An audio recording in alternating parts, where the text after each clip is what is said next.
No, usalo. ¿Se escucha allá? ¿Cómo me escuchan? Ok, lo uso. Hola. No me gusta mucho usar micrófono, pero vamos a intentar. ¿Lejos? Bien. Dos cosas. Primero, que ya lo estuvimos charlando con la mayoría que nos estuvimos viendo. Quería contarles, no sé si pudieron ver en nuestro Instagram, nosotros desde ATP ayer presentamos un proyecto en Consejo Directivo para pedir la desobligación de las clases el martes 12 desde las 12 del mediodía. La desobligación básicamente es que las clases se mantienen, pero durante esa tarde no se computan faltas, porque, como se imaginarán y como capaz vieron, el martes 12, o sea, el martes de la semana que viene, desde las 15:30 horas en la Plaza San Martín, es que va a arrancar la marcha federal universitaria. Entonces, nada, a nosotros nos parecía importante que quienes queramos ir a defender la universidad pública, digamos, no veamos afectada nuestra trayectoria académica. Por eso es algo que se hace en muchas facultades, pedir la desobligación. Ahora nada, simplemente falta que el consejo directivo lo trate y bueno, en todo caso lo apruebe también. Pero quería comentarles eso. También para hacerles extensiva la invitación a la marcha, que estaría bueno que todos puedan ir. Y bien sobre la clase de anato que íbamos a tener ayer, la vamos a hacer virtual. ¿Cuándo? Seguramente el jueves, vamos a estar avisando bien por Ok, seguramente mañana hacemos virtual la clase de anatomía de aparatos genital femenino y masculino, que es la que tuvimos que... O el viernes. Que es la que tuvimos que cancelar ayer, así que nada, vamos a avisar por el grupo y vamos a avisar por Instagram también para que puedan unirse si les sirve.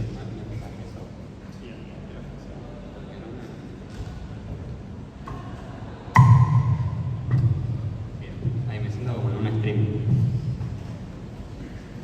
Bien, la idea de la clase de hoy es como repasar, nada, tipo muy por encima, las leyes más importantes, los que les pueden llegar a tomar en el final. Lo hice basándome en los textos de la ley, o sea, en Infolec, que les dejo acá para que escaneen. Infolec es una página del Ministerio de Justicia de la Nación que lo que tiene básicamente es como un resumen de los artículos más importantes de cada una de las leyes. Entonces, si ustedes quieren chequear algo, pueden entrar ahí es como una versión resumida de las leyes y también tienen el texto completo de la norma si quieren leerlo completo, pero bueno, no hace falta. También lo chequeé con mi vieja que es abogada, entonces me estuvo dando una mano, sobre todo para las cosas más importantes. No suelen preguntar no preguntan cosas finas de leyes, pero está bueno porque son todas leyes que postas son muy aplicables y que está bueno que conozcan, porque en el día a día, en el centro de salud, en el hospital, en donde sea que trabajemos, está bueno que conozcamos estas leyes porque son importantes y porque dan como todo un marco legal y normativo para un montón de situaciones que son interesantes y que están buenas. Sobre todo también, seguramente, si les toman leyes, le van a preguntar más, como casos específicos, tipo, ¿cuándo podemos dar hormonas o no podemos dar hormonas? Derechos de pacientes, etc. Bien, todos cayeron en esto, si no lo buscan así como Infolec. Bien, entonces, ¿cuáles son las leyes que vemos en sexualidad, género y reproducción, o sea, las que están involucradas y que están dentro del temario? Son todas estas. Primero, ley de la ESI, o sea, ley de educación sexual integral, ley de matrimonio igualitario, ley de identidad de género, ley de, la IVE, que es interrupción voluntaria del embarazo, ley de reproducción médica asistida, ley de parto humanizado, ley de protección integral de las mujeres, un decreto de 2021 y después se habla del Programa Nacional de Salud Sexual y Procreación Responsable. Yo les voy a dar como muchas generalidades, o sea, van a ver que el PowerPoint está medio pesado, pero yo les voy a hablar medio por encima qué es lo que ustedes necesitan saber, porque no estudiamos Derecho, nosotros estudiamos Medicina y lo que necesitamos es lo práctico. Cualquier cosa me preguntan y lo vamos llamando. La primera, la más importante, que es también la más antigua, es la 25.673. Les van a preguntar el número de la ley, y espero que no les van a preguntar el número seguramente, pero bueno, sí los nombres, que es el Programa Nacional de Salud Sexual y Procreación Responsable. Esta es una ley de 2002, que lo que van a ver es que todas las leyes tienen un objeto, que es básicamente el objetivo de la ley, o sea, para qué se hace la ley. Y el objeto de la creación de este programa o de esta ley es crear un marco nacional para que la población, al alcance el nivel más elevado de salud sexual y pueda decidir libremente sobre su procreación. Eso es el objeto de la ley. Y vamos a ver que todas las distintas cosas que va marcando, que va disponiendo en los distintos artículos, tienen que ver justamente con esto. Fíjense, ¿cuáles van a ser los objetivos sanitarios que tenemos a nivel del sistema de salud de esta ley? Primero, reducir la morbimortalidad materno-infantil, prevenir embarazos no deseados, prevención y detección precoz de enfermedades de transmisión sexual o infecciones de transmisión sexual, VIH-Sida y patologías genitales y mamarias, como lo son el cáncer de cuello uterino o el cáncer de mama. Y después, sobre todo, la promoción de la salud sexual en el adolescente, ¿okay? O sea, el derecho que tienen los adolescentes a recibir información sobre los métodos anticonceptivos, el cuidado del propio cuerpo, el desempeño de la sexualidad y demás. A ver, o sea, esto también, no tienen que aprenderse todos los artículos ni todos los puntos. Es como ustedes puedan armar un marco general de, bueno, más o menos si les preguntan, che, ¿qué dice la ley del Programa Nacional de Salud Sexual y Procreación Responsable? Bueno, ustedes pueden nombrar más o menos esto. O sea, desde nuestro lugar como futuros profesionales de la salud, ¿para qué nos sirve o, digamos, en qué nos basamos en la práctica?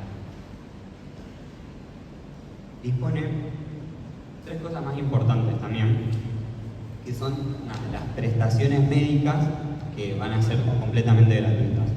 O sea, por un lado, lo que dispone la ley es que se van a suministrar métodos anticonceptivos que tienen que estar disponibles en todos los centros de salud y efectores públicos del país, que tienen que ser de carácter reversible, transitorios y estar aprobados por el AMNAC. AMNAC es el organismo de Argentina, como lo es, por ejemplo, la FDA en Estados Unidos, es el organismo que se encarga de comprobar la eficacia y la seguridad de los distintos fármacos, entre otras cosas. Después también poder tener la posibilidad de, básicamente los métodos quirúrgicos, y después dar el marco de que el médico no solamente entrega el método, sino que antes de dar el método tiene que haber una consejería sexual, o sea, explicar los distintos posibles efectos adversos, el mecanismo de acción, la forma en la que se suministra el método anticonceptivo, y después se hacen controles posteriores para ver que no haya problemas y demás. ¿Qué más? Bueno, ¿cuál es el vínculo que tal? Van a ver que hay muchas leyes que lo complicado, lo más fino es cuál es el vínculo entre la ley, entre lo que establece la ley y con los menores, que son como situaciones ahí medio complicadas, medio finas, que es donde te pueden llegar a preguntar cosas. Lo importante, que es un concepto que van a escuchar mucho, es el interés superior del niño. Básicamente, o sea, no sé si es una figura legal, pero un concepto que usamos en la ley argentina, en realidad es por un tratado internacional, donde lo que se busca es justamente eso, el interés superior del niño, o sea, buscar el bienestar del niño y su derecho de goce a la salud. Entonces, esto lo vemos mucho en sexualidad, lo que permite es que los adolescentes, o sea, a partir de los 13 años, puedan asistir a consulta, a una consejería sexual, a una consulta médica, sin acompañamiento de sus padres. O sea, es legal que nosotros vamos a atender. Menos de 12 años ya, digamos, estamos en otra situación. Y yo acá les quería dejar la pregunta o un caso específico de, bueno, si una niña de 13 años va a pedir un método anticonceptivo hormonal, o sea, nosotros estamos en un centro de salud. Viene una niña de 13 años y nos dice, bueno, yo inicié mis relaciones sexuales, nos pide un método anticonceptivo, nosotros le brindamos como todas las herramientas o todo el abanico que tenemos de métodos anticonceptivos. ¿Qué les parece? ¿Le podemos dar un método anticonceptivo hormonal a una niña de 13 años o no? ¿Quién dice que sí? ¿Sí? ¿Quién dice que no? Bueno, sí. La respuesta es sí. O sea, siempre vamos a evaluar el caso particular de cada paciente para ver cuál es el mejor método anticonceptivo y demás. Sí está bueno que quizás se pueda articular desde el centro de salud, se pueda hacer un trabajo interdisciplinario, para ver por qué vino sola, para intentar acompañar a esa adolescente, pero sí, a partir de los 13 años. Vos dijiste que es a partir de los 13 puede decidir. Sí. Porque yo el otro día estaba mirando el Power de derechos sexuales reproductivos y no reproductivos que está en la cátedra, y dice que hasta los 13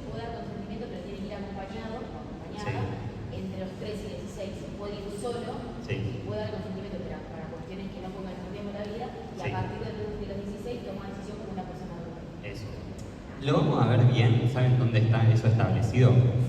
Está establecido en el artículo 26 del Código Civil y Comercial, que lo que establece es justamente esto que decís vos, que a partir de los 16 años todas las personas son consideradas adultas en lo que respecta al cuidado del propio cuerpo o las decisiones que tengan que ver con el cuerpo, excepto algunas cuestiones que son irreversibles o que ponen en peligro la vida, donde ahí sí se necesita el permiso o tomar la decisión junto con los padres.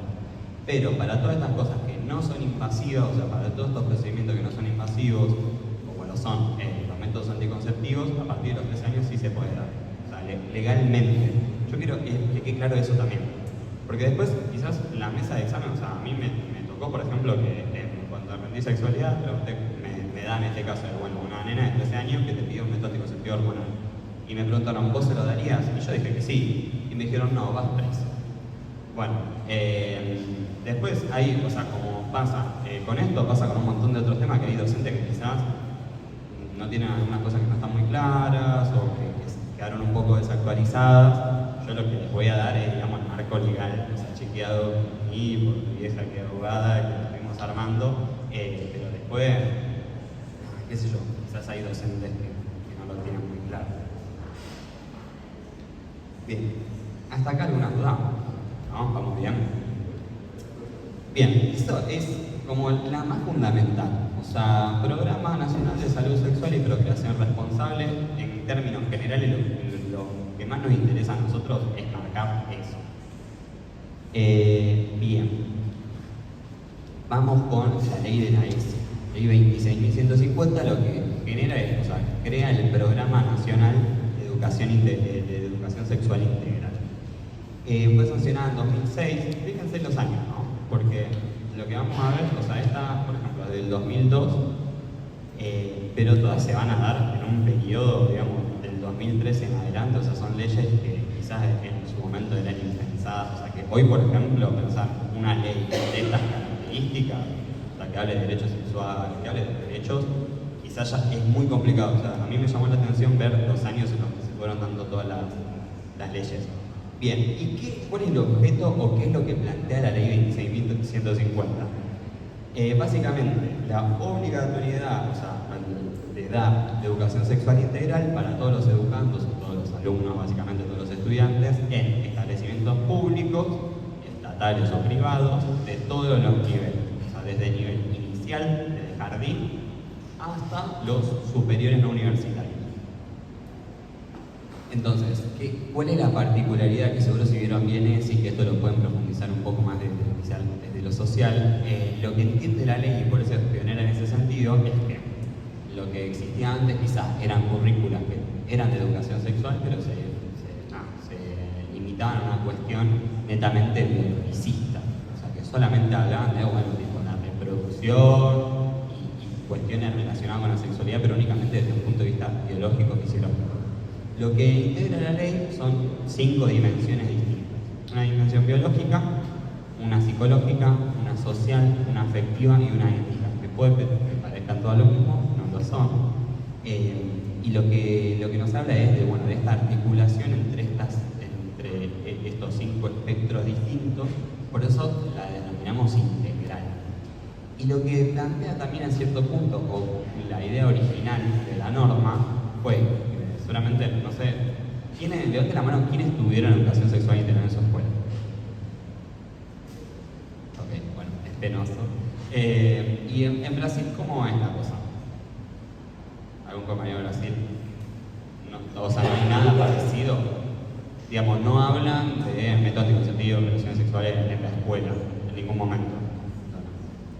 Bueno, nada, o sea, lo que vemos en la práctica después es que la mayoría de nosotros no tuvimos educación sexual integral, o a lo sumo era una jornada aislada para los últimos años de secundaria, el último año de primaria, que venía un médico y nos explicaba cómo usar un preservativo.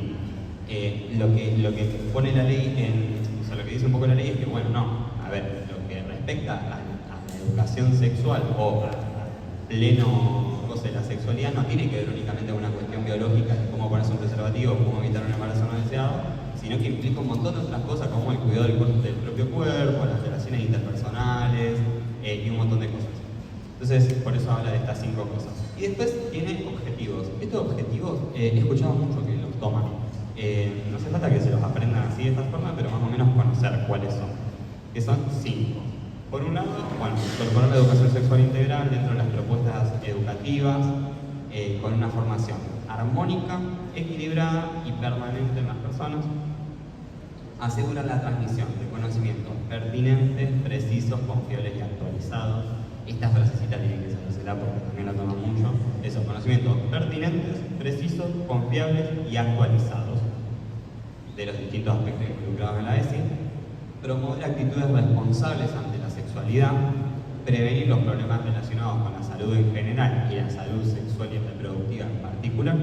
Y por último, procurar igualdad de trato y oportunidades entre varones y mujeres.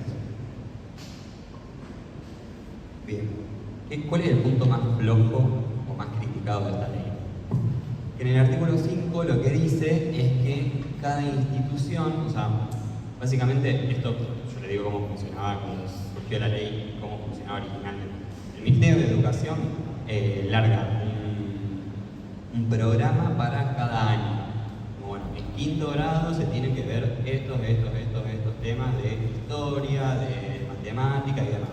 Como manda eso, también manda educación sexual integral.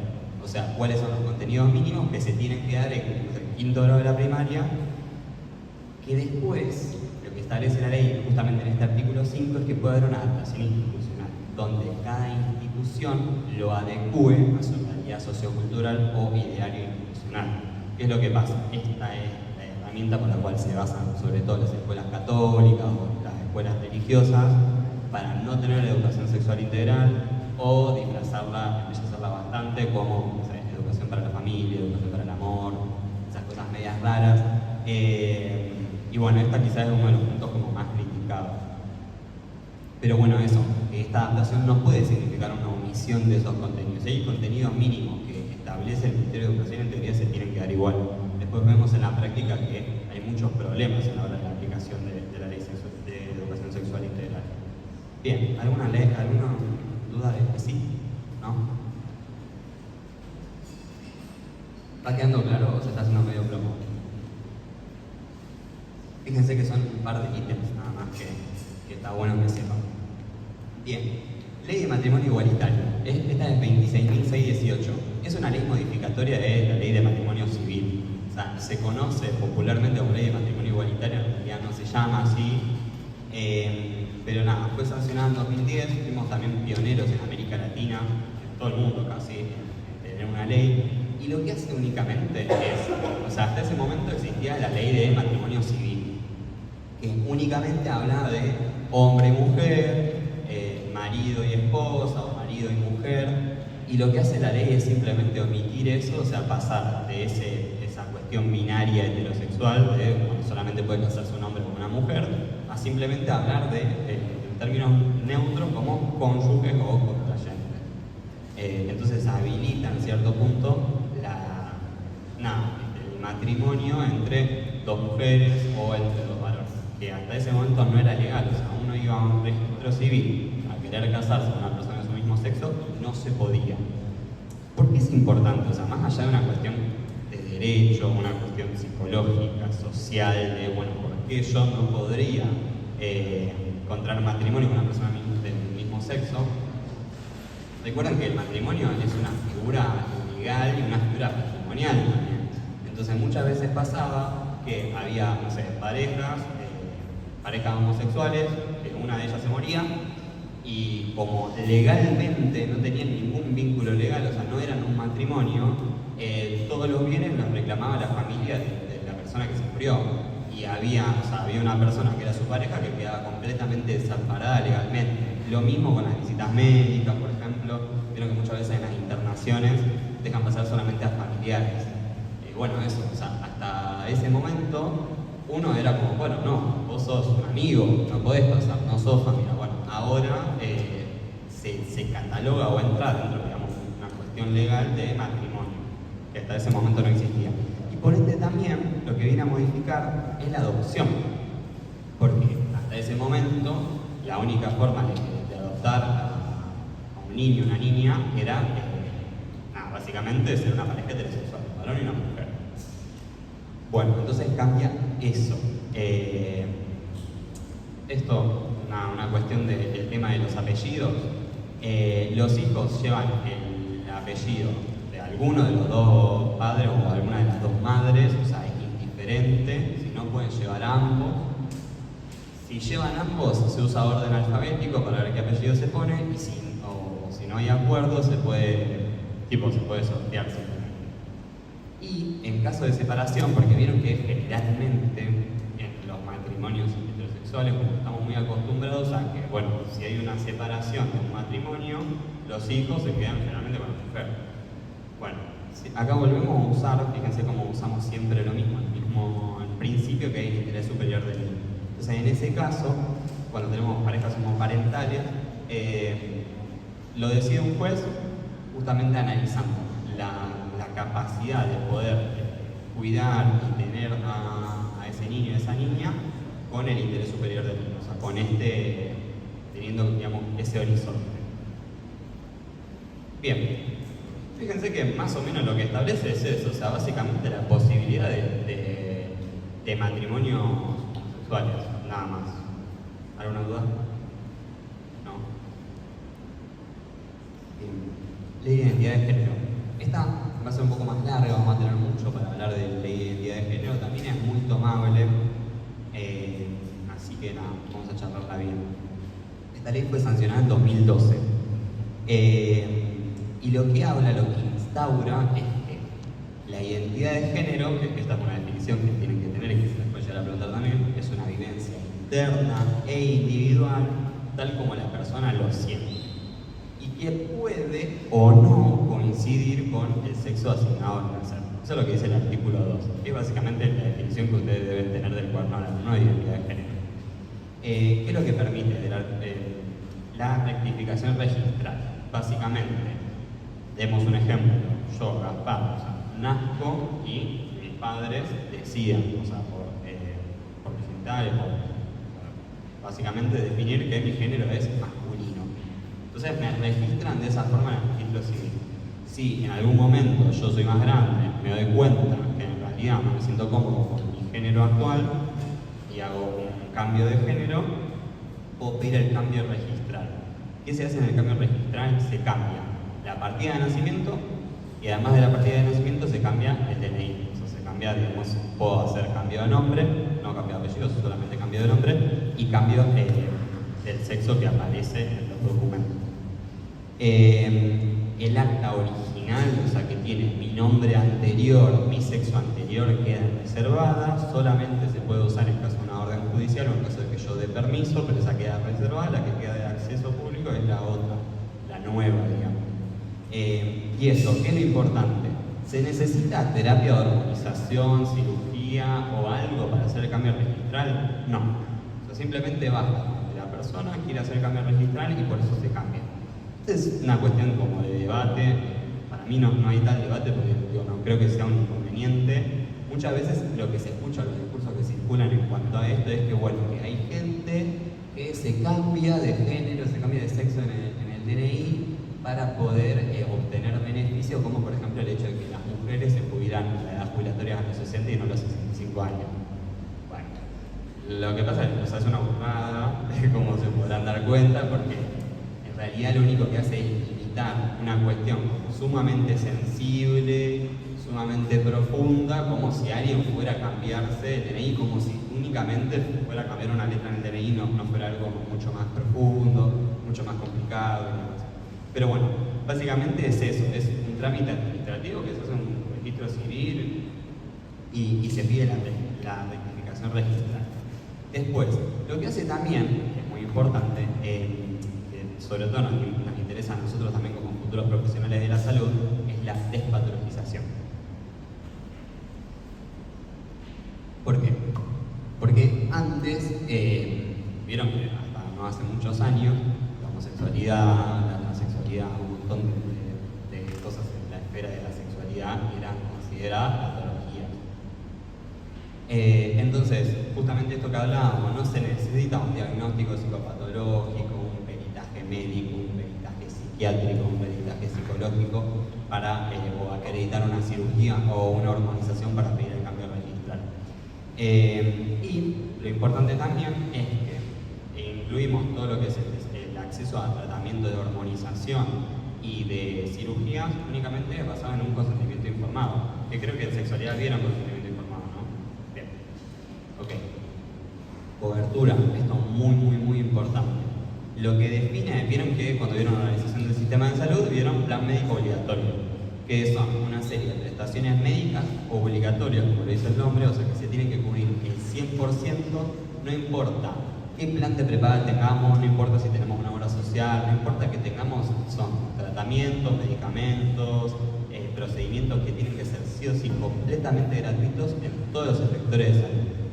Entonces, lo que meten dentro del plan médico obligatorio a la identidad de género son estos, las hormonizaciones y la cirugía de adecuación de género. Bien, ¿qué es lo importante? Acá se pone como un poco más fino, porque justo ayer, no sé si está la compañera que me había preguntado, no, pero estábamos hablando, cuando tocamos un poco temas legales y demás, que me habían preguntado si una paciente de 16 años podía iniciar una terapia de hormonización o iniciar una terapia o hacerse una cirugía de adecuación. Y yo le dije que tenía que estudiar. ¿Por qué? O sea, cuando somos mayores de 18 años, lo único que necesitamos es un consentimiento informado de, bueno, nos explicaron cuáles son los efectos adversos, las posibles complicaciones, las implicancias del procedimiento que vamos a hacer. En los menores de 18 años, que acá es donde entra este artículo 26 de Código Civil y Comercial, vamos a necesitar este consentimiento informado, vamos a necesitar sí o sí a nuestros tutores legales o a nuestros padres, o sea, la persona que se haga cargo legalmente de nosotros, tienen que dar su consentimiento también, tiene que ser una decisión conjunta.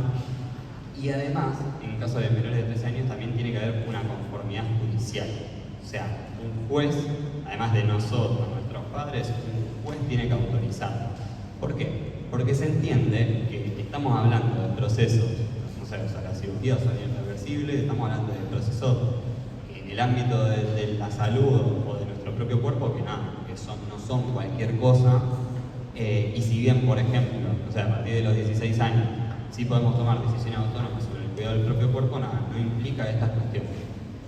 Por ejemplo, quizás a partir de los 16 años, no sé, podemos decidir autónomamente si queremos, no sé, hacernos un piercing, hacernos un arito, que tiene que ver con, bueno, a ver, estoy haciendo un cambio en mi cuerpo, que es reversible, donde no corre riesgo mi vida, que es de baja complejidad, pero acá sí estamos hablando de otro tipo de complejidad.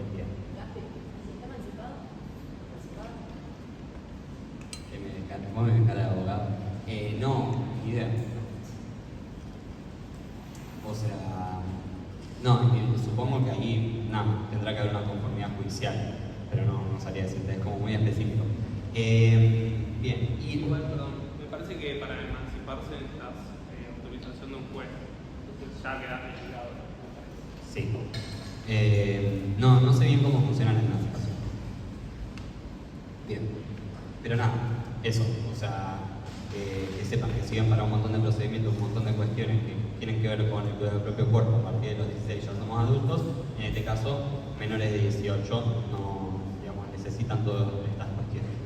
Y que la conformidad judicial, o sea, así como vimos este concepto que es el del interés superior del niño, vamos a ver otro que se llama, a ver que lo quiero decir bien, capacidad progresiva, el principio de capacidad progresiva. ¿Qué significa? Que no nos vamos a hacer, pues no se va a basar en una cuestión únicamente de edad cronológica, sino que se va a evaluar la madurez de esa persona y que comprenda, o sea, ¿de qué depende la conformidad judicial? De que el juez se levante y diga, ay, a ver, tengo ganas de aprobarle o no a esta persona su terapia de hormonización que es menor. Bueno, no. Ahí se van a hacer distintos peritajes médicos, psicológicos, para que el juez pueda constatar justamente basado en este concepto o este principio que es el principio de capacidad progresiva.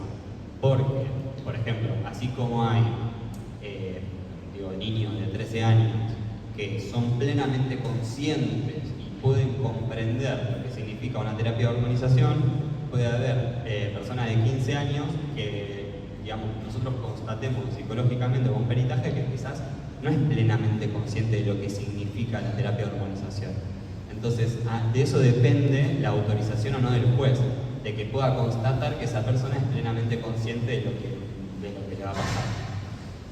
Bien, esto, nada, es el artículo 26 del Código Civil Comercial, que es el que les decía antes. Ok, bien. Y que no les quiero spoilear, yo les pregunto esto. O sea, si un niño de 14 años quiere iniciar una terapia de hormonización, un niño de 14 años quiere iniciar la terapia de hormonización. Él quiere, presenta su consentimiento informado, pero sus padres ambos se oponen. ¿Qué pasa? ¿No puede acceder? ¿Puede acceder? ¿Qué podría pasar? O sea, ustedes como médicos, ¿qué harían? Lo digo porque hay, digamos, si se lo llegan a preguntar, se lo pueden llegar a preguntar como en un caso así, como bueno, esto, un niño de 14 años. ¿Qué les parece? Tiren algo. Bueno, sí se puede, pero nosotros como médicos no vamos a avanzar nunca solos, no nos vamos a poner a hormonizar a una persona menor de edad sin el consentimiento de sus padres, sino que en ese caso se inicia un sumario, se abre un proceso judicial que es una vía sumarísima, que es básicamente un juicio muy cortito, donde un juez tiene que autorizar el procedimiento y puede pasar por encima de la decisión de los padres. Esto únicamente si se cumple, o sea, el juez evalúa el caso basándose en la capacidad progresiva. Si el equipo médico y el abogado del niño demuestran que el adolescente tiene la madurez suficiente para comprender el tratamiento, el juez puede autorizarlo a que realice el procedimiento por encima de la negativa de sus padres. Bien. Ok. Bueno, no, y después lo que establece la ley son un par de cuestiones más. En el artículo 12, el nombre de pila, que digamos todos tenemos derecho a establecer el nombre con el que queremos que nos llamen, no necesariamente, o sea, no hace falta que ese nombre esté establecido en el DNI. Seguramente cuando se crearon, o sea, cuando completaron su SUR 1 para anotarse a la facultad, vieron que había un apartado que les preguntaban la forma en que querían que lo llamen, lo mismo en comunidades, creo.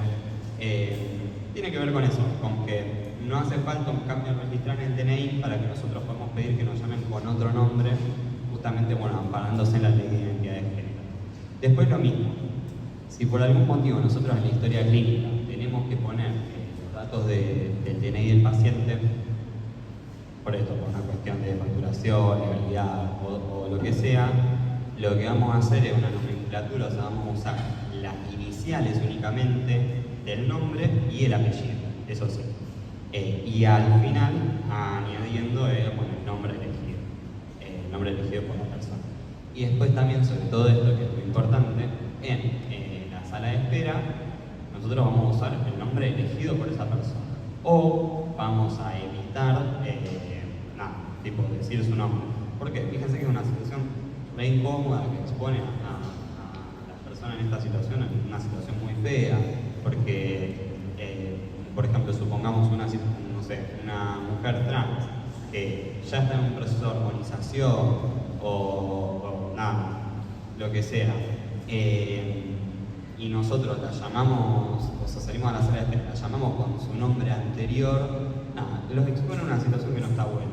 Entonces, nuestra responsabilidad, lo que dice la ley es que tenemos que usar el nombre elegido por esa persona o evitar directamente, digamos, decir los nombres y hablar por el apellido, no por el nombre. Bien, ¿alguna duda de todo esto de ley de identidad de género? ¿Entendieron bien entonces cuándo se puede hacer una hormonización, una cirugía, no? ¿Quedó claro eso? Okay. Bien. Ok, vamos con esta.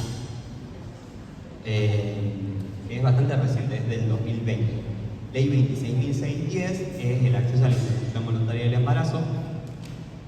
Bien, y que sancionada en 2020, como les dije antes, y que el objeto tiene como objeto regular el acceso a la interrupción del embarazo y la atención post-aborto para reducir la morbilidad y mortalidad materna prevenida. Eso es lo que tiene como objeto en el artículo 1. Y que acá seguramente vieron que hay dos figuras legales distintas que están dentro de la misma ley. Por un lado, el IVE, que es la interrupción voluntaria del embarazo, y por otro lado, el ILE, que es la interrupción legal del embarazo, que también lo hablamos con una compañera el otro día para ver las distintas fechas. O sea, IVE es derecho a decidir, tener el procedimiento de interrupción voluntaria del embarazo hasta la semana 14 inclusive, ¿ok? Esto no necesita ninguna explicación, o sea, por la simple voluntad de la persona que se acerca a pedir el procedimiento dentro de esas 14 semanas, se hace con un consentimiento informado, demás, con los estudios pertinentes, pero se hace el procedimiento. Ahora, ¿qué pasa si excedemos esas 14 semanas? Si estamos en una semana 20, por ejemplo. Bueno, ahí podemos hacer una interrupción legal del embarazo únicamente por dos motivos. Por un lado, si el embarazo es producto de una violación, que solamente requiere una declaración jurada de la persona, o sea, que declare los hechos ante un juez. Y después, obviamente, en caso de menores de 13 años no se necesita una declaración jurada. Yo quiero que pensemos esto también. A ver, hay una persona, una niña de menos de 13 años que tiene un embarazo. ¿A ustedes les parece que una niña de 13 años tiene la capacidad de poder elegir voluntariamente si tiene relaciones sexuales o no? Y probablemente no. Entonces, por eso tiene que ver que no se requiere la declaración jurada. Y después, la otra causal, o la otra vía por la cual se puede acceder a una ILE es que exista un peligro para la vida o la salud de la persona gestante. Esto también es importante porque vieron que seguramente todos los textos que vayan a leer acá hablan de hombres o de mujeres, de hombres de mujeres, de hombres de mujeres. Acá se establece el término de personas gestantes. Lo que pasa es que en el derecho hay leyes que quedaron muy viejas y que no son muy reacias a los cambios. Pero algo pionero también fue, el incluir esta cuestión de personas gestantes. Es importante que ustedes entiendan esa dimensión porque obviamente puede haber varones trans que sean personas gestantes, que tengan un embarazo. Ok, ¿cuáles son las obligaciones del sistema de salud en cuanto al IVE? Primero, lo más importante, el plazo. O sea, desde que la persona lo solicita en un centro de salud, en un hospital, lo que sea, se tiene un plazo máximo de 10 días para realizar el procedimiento. O sea, no más, 10 días de corrido. ¿Qué es lo que pasa siempre? Que siempre se intenta dilatar. O sea, se intenta dilatar para que la paciente llegue a más de 14 semanas y no pueda acceder a la interrupción voluntaria del embarazo. Después, trato digno y privacidad, o sea, el personal médico tiene que asegurarse, tiene que garantizar un ambiente de confianza, de confidencialidad estricta. Eso es también un poco en general en todas las consultas médicas, ¿no? Y después, la atención posaborto, básicamente después de realizado el procedimiento.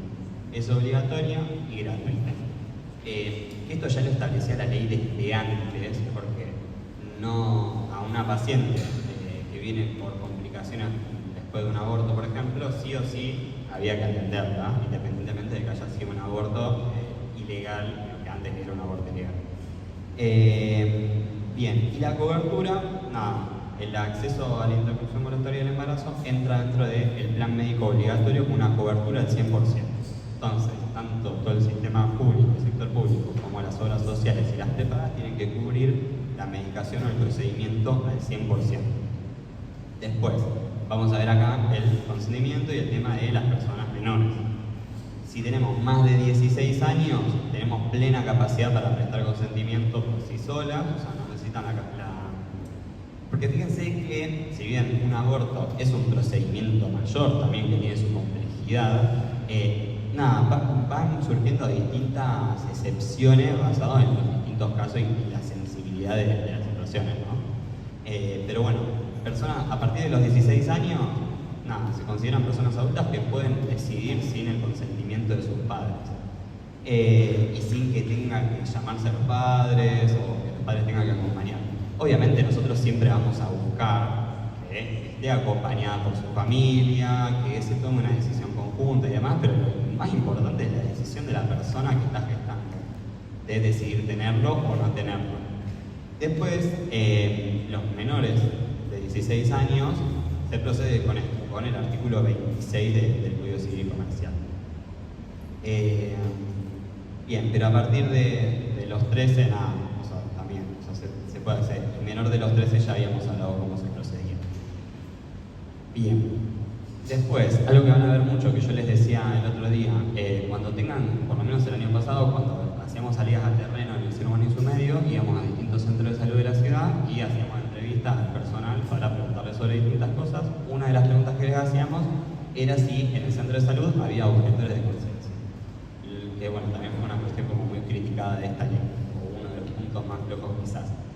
A ver, lo que establece la ley es un derecho para los profesionales de la salud, que es la objeción de conciencia, que es para que aquellos profesionales, por cualquier motivo, o sea, religiosos, éticos, personales, no quieran realizar el procedimiento, pueden abstenerse y no hacerlo, pero tienen la obligación de sí o sí en ese momento en que se niegan, derivar a la paciente, al paciente, a otro profesional que sí haga el procedimiento. Y además lo importante es que cuando uno se declara objetor de conciencia, tiene que ser objetor en todos los lugares donde trabaja. O sea, si damos un ejemplo, hay un médico, una médica que trabaja en un hospital público y en uno privado, no puede en uno sí ser objetor de conciencia y en otro sí hacer abortos. No. Si sos objetor en todos los lugares donde atienden. Después también lo que dice es que no puede haber una objeción institucional, o sea, no puede haber una institución, un hospital que diga no, nosotros por cualquier motivo no hacemos, no realizamos el procedimiento. No existe la objeción institucional, es obligatorio que todas las instituciones tengan al menos un profesional que lo haga. Después, casos donde no se puede objetar son dos concretos. Primero, la atención posaborto no se puede objetar. O sea, si nosotros estamos en una guardia y viene una paciente, una guardia o lo que sea, viene una paciente que quiere atenderse, necesita una atención posaborto, sí o sí tenemos que dársela. O sea, no podemos abstenernos de eso y tiene sus consecuencias legales en caso de que no lo hagamos. Y después, en caso de que o sea, la vida de la persona gestante esté en peligro y necesitemos una acción inmediata, o sea, para solucionar ese problema, como les digo, estamos en la guardia y desconozco qué situaciones un embarazo necesita, o sea, pone en peligro inminente a la persona gestante, pero en esos casos lo que establece la ley es que sí o sí tenemos que atenderlo, o sea, no podemos no hacerlo. Y el artículo 15 del Código Penal lo que hace es, de alguna forma sancionar a los profesionales que dilaten o obstaculicen injustificadamente un aborto. Que se pongan en el medio del proceso. Lo que van a ver después, o sea, yo en esas entrevistas, nos dimos cuenta que en todos los centros de salud hay bastantes objetores, también hay muchas personas que sí lo hacen, muchos profesionales que sí lo hacen. Sorprendentemente, sí hay misoprostol en los centros de salud, así que eso está bueno. No sé si vieron aborto bien, no hace falta que lo sepan tan profundo, pero vieron que hay una vía farmacológica, que es la más habitual, donde se toma misoprostol, y una vía de aspiración o una vía quirúrgica, o como se diga. Y bueno, en los centros de salud sí hay misoprostol, y son procedimientos que se hacen. Pero bueno, también hay que entender que estamos quizás en una zona del país que si bien tienen como distintas características y complicaciones, hay lugares, por ejemplo, sobre todo el norte del país, donde es mucho más complicado hacer un aborto, primero por una cuestión de recursos y segundo por una cuestión de que está mucho más demonizado socialmente. Entonces hay muchos más casos donde se dilata lo más posible la situación para que no puedan acceder. Bien, ¿alguna duda de IDE? ¿No? ¿Todo lo quedó claro? Bien. Después, la 26.862, que es la de reproducción médicamente asistida. Esta fue sancionada en 2013 y el objeto de la ley, el objetivo es garantizar el acceso integral a procedimientos y técnicas para la consecución de un embarazo. Está pensado para aquellas personas gestantes que tengan algún tipo de problema, digamos, en su fertilidad o en la capacidad de conseguir un embarazo. La ley que establece la cobertura, o sea, incluye la cobertura de tratamientos de baja complejidad, de alta complejidad y de donación. No nos vamos a meter en cuáles son los tratamientos de baja complejidad y alta complejidad porque no tenemos que saberlo, ni siquiera yo lo sé, o sea, acá lo nombra.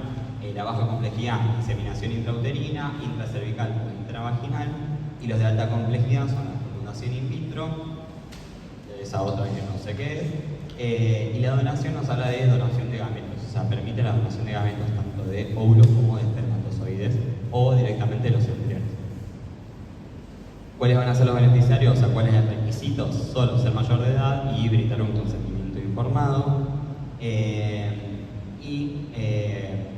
que prohíbe la ley también, o sea, lo que ampara es prohibir la discriminación por caso de orientación sexual, estado civil o lo que sea. O sea, ahí establece penalizaciones y demás en caso de que se discrimina a madres solteras, padres solteros, parejas homoparentales, demás. Bien.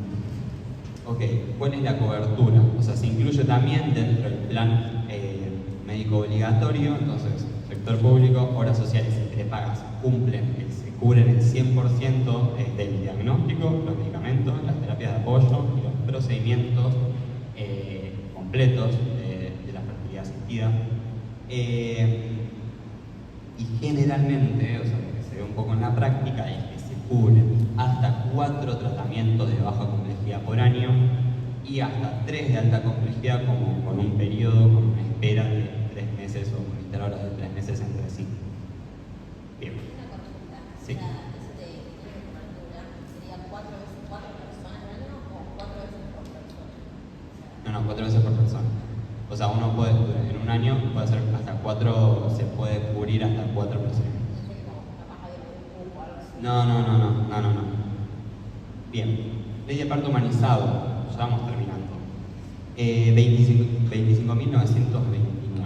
Esta ley es del 2004 y lo que establece, o sea, lo que busca es garantizar un trato respetuoso, personalizado durante el embarazo, el trabajo de parto, el parto y el posparto, asegurando los derechos de la madre, del padre y el recién nacido. Bien, ¿cuáles son los derechos? ¿Qué establece? Establece el derecho de la persona gestante. ¿Cuáles van a ser esos derechos? Primero, el acceso a la información y la elección. O sea, la persona gestante tiene derecho a estar informada sobre absolutamente todas las intervenciones que se le van a hacer y también elegir el lugar y la forma en la que quiere tener el parto. Salvo esas cosas rarísimas de las cuales estoy muy en contra, como, ahora tienen hijos en el mar y esas cosas raras que se terminan muriendo, es una locura. Tiene que ver más en realidad con, la posición, si queremos, por ejemplo, una epidural o no, tipo para la analgesia, etc. Después, no discriminación, o sea, vamos a respetar las pautas culturales, religiosas y de género de la persona gestante al momento del parto. Acompañamiento, o sea, la persona gestante tiene derecho a estar acompañada de una persona de su confianza y de su entorno en todo momento. No hace falta que sea un familiar directo, puede ser cualquier persona y como mínimo tiene derecho a que haya una persona. Después, derecho a evitar prácticas invasivas. Desde el equipo de salud lo que tenemos que hacer es intentar evitar a toda costa las prácticas invasivas que tienen que ver con el parto y que prime o que tengamos como principal objetivo el parto natural. Y después, van a ver que esto no se respeta tanto. Se habla mucho de la ley de parto humanizado, pero en realidad es del 2004, pero no se cumple tanto, o hay como muchos vacíos legales, sobre todo porque el parto normal, el parto natural, y quizás la paciente o la persona gestante está un montón de horas, es un proceso largo. En cambio una cirugía programada, va el cirujano, pim pum pam, hace 2 cortes, listo, hermoso. Entonces siempre buscan de alguna forma encontrar una excusa para poder hacer una cesárea. No todos, pero es algo que se ve muy frecuentemente en el sistema de salud. Y después de lactancia, que nos habla del derecho a recibir apoyo para amamantar desde el momento del nacimiento. También establece derechos del recién nacido. Por un lado, el vínculo precoz. Que vieron que en nutrición se ve mucho este vínculo piel a piel, contacto entre madre e hijo. La ley contempla el derecho al contacto piel a piel inmediato y sostenido con la madre, evitando separaciones innecesarias. O sea, nosotros, cuando cortamos el cordón, lo vamos a limpiar, vamos a hacer un procedimiento, pero después no nos lo vamos a llevar a otro lado. O sea, salvo que sea una situación donde necesite donde corra riesgo su vida además, pero si no se lo vamos a dar a la madre para el contacto piel a piel inmediato. Después, internación conjunta. El bebé tiene derecho a estar en la misma sala que sus padres, salvo nada, que su salud necesite algún tipo de cuidado especial y que no puedan estar. Y después el acceso sin restricciones, que en la unidad de neonatología, incluso cuando estamos hablando de terapia intensiva, los padres tienen derecho a poder ver y poder estar con el recién nacido sin restricción ni límite de tiempo ni horario. Es una de las cosas que establece la ley. Bien, ¿alguna duda de todo esto? Reparto humanizado. Pues ya. Después, protección integral a las mujeres, 25.485. Esta es una ley de 2009 y lo que busca, que esto seguramente lo escucharon, es prevenir, sancionar y erradicar la violencia contra las mujeres en todos los ámbitos donde se desarrollen sus relaciones interpersonales. Y define, esto sí es importante, está bueno que se lo sepan, define tipo de violencia y modalidades de violencia, que parecen lo mismo pero son cosas distintas. ¿Cuáles son los tipos de violencia? Violencia física, quizás en la que primero pensamos, o sea que tiene que ver con daño sobre el cuerpo físico de cualquier forma. Violencia psicológica, que puede ser un daño de la autoestima, control sobre la persona, aislamiento de la persona, hostigamiento. Violencia sexual, que tiene que ver con una vulneración del derecho a que esa persona puede decidir sobre su propia sexualidad.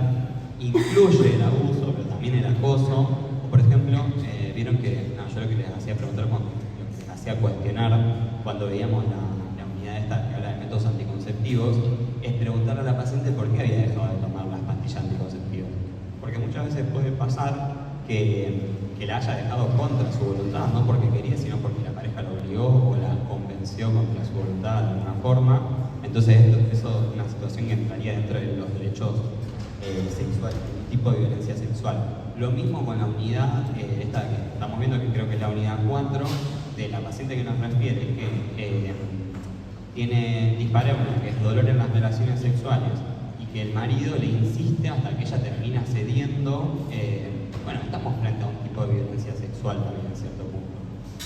Bien, después, violencia económica y patrimonial, que tiene que ver con, bueno, control de los ingresos, privación de los bienes o de los medios para vivir, básicamente. Y violencia simbólica, que nos habla de mensajes, íconos o signos que transmiten o reproducen dominación, desigualdad y discriminación.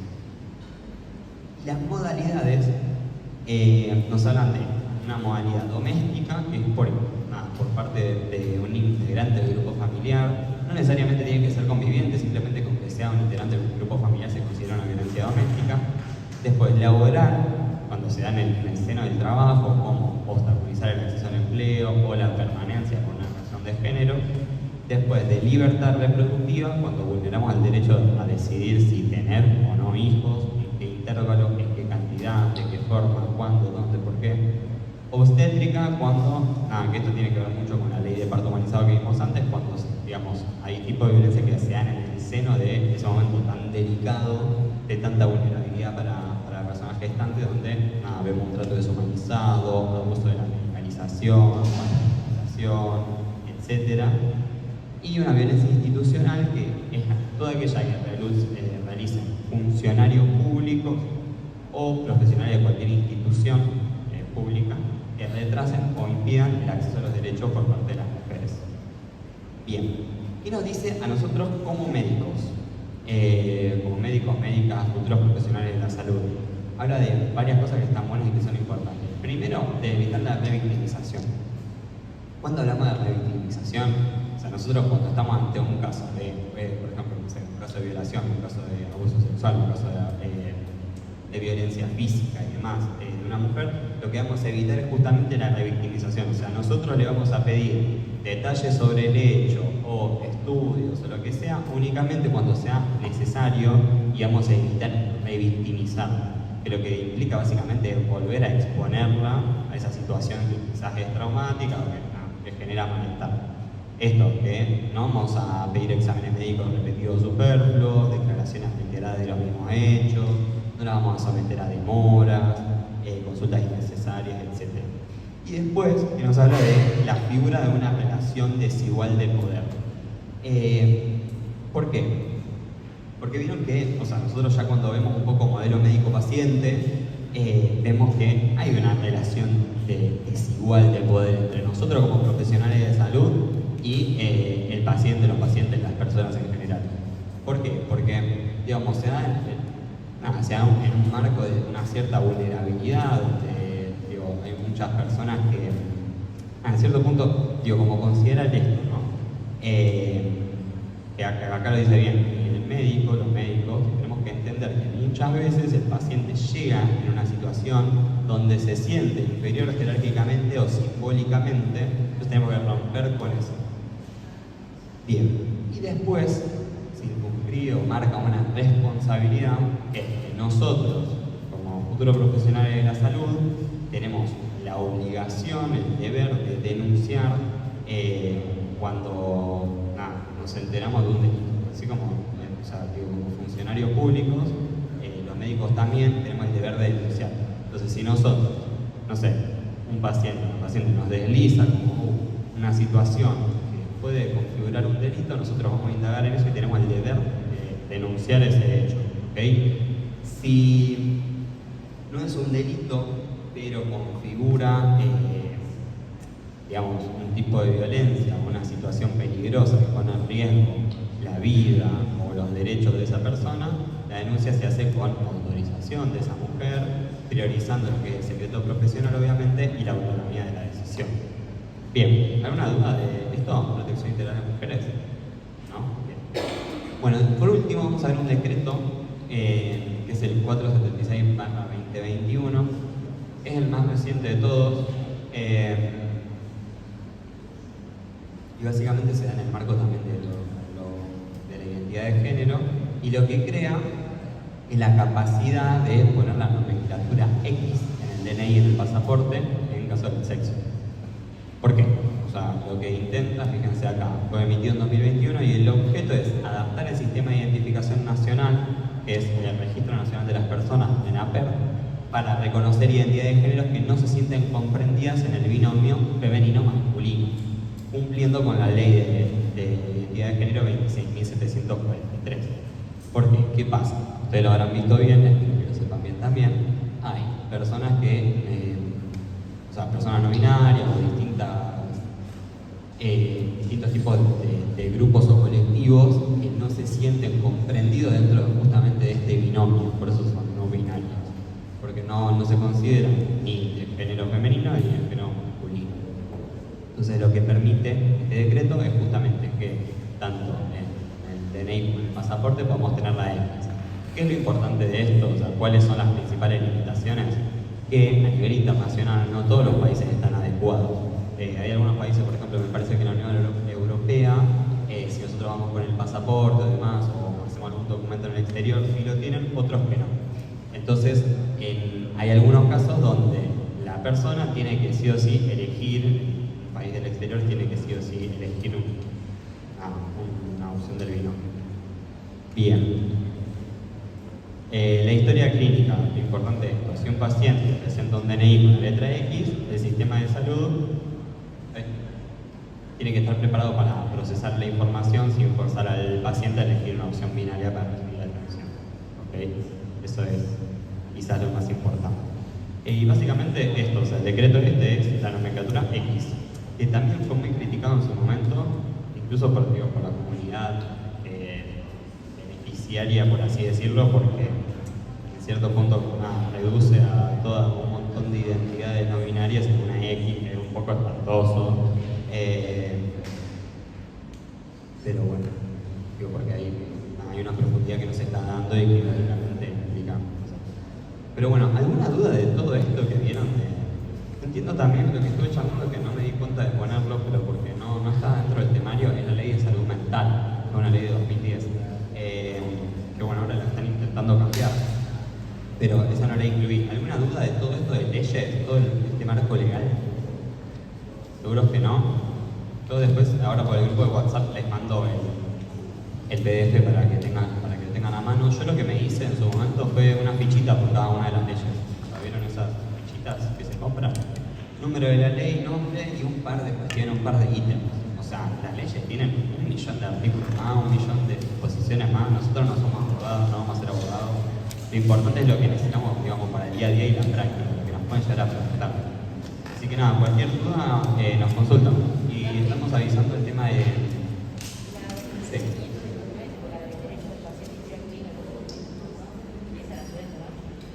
Y sí, pero sobre todo saber qué es el consentimiento informado, tener un par de datos de historia clínica, o sea, saber cuáles son las características de la historia clínica, que es, le pertenece al paciente, entonces sí o sí la puede pedir, etc. Pero eso. Bueno, y les avisamos por Instagram y en el grupo cuando hacemos la clase de Anato, que la hacemos virtual.